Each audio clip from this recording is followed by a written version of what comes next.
formation à distance a été créée en 2009, donc ça fait déjà plusieurs années. Nous sommes des précurseurs dans ce domaine, donc ça va très bien. Et c'est aussi le moyen de rejoindre des gens partout à travers le Québec.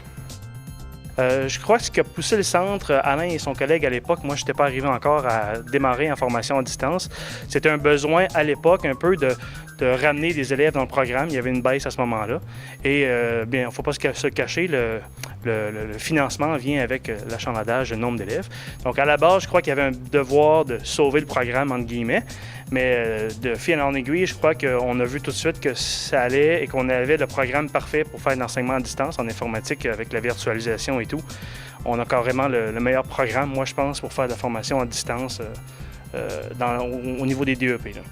Donc, le goût d'aller en formation à distance, c'est le défi. On est des tripeux en informatique. Le quotidien, des fois, nous ennuie, mais c'est un beau défi et ça nous permet aussi de développer. Donc, le but premier, c'est de développer, mais il ne faut pas oublier non plus le rôle de l'enseignant. Donc, le rôle de l'enseignant, c'est de former les gens pour le travail. Donc, le développement de compétences pour le marché de l'emploi, c'est notre but premier. Pour l'enseignant, il y a des défis supplémentaires, le défi technique, donc d'aménager une salle de classe, de maîtriser les outils de télécommunication, audio, vidéo, de pouvoir varier, de pouvoir jouer avec ces éléments techniques-là. Nous, on a l'avantage d'être déjà dans un domaine technique, d'être déjà des techniciens. On a cette longueur d'avance-là aussi, mais il y a certainement un challenge là, au niveau technique supplémentaire.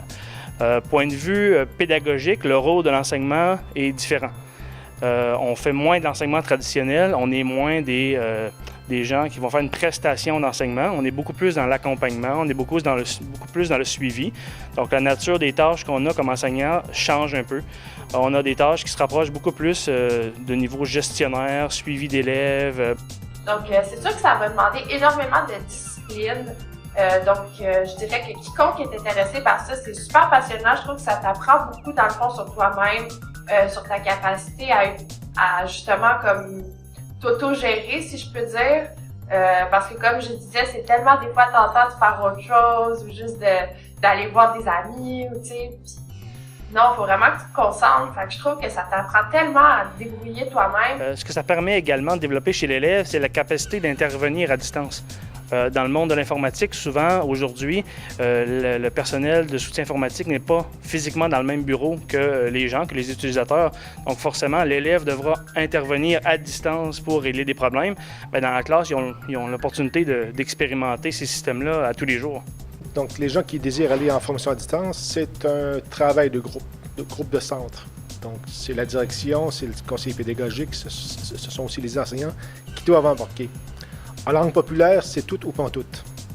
Donc, c'est tout le monde embarque ou personne n'embarque. Dès qu'il y en a un qui traîne la patte, ça ne fonctionne pas. Et il faut être créatif.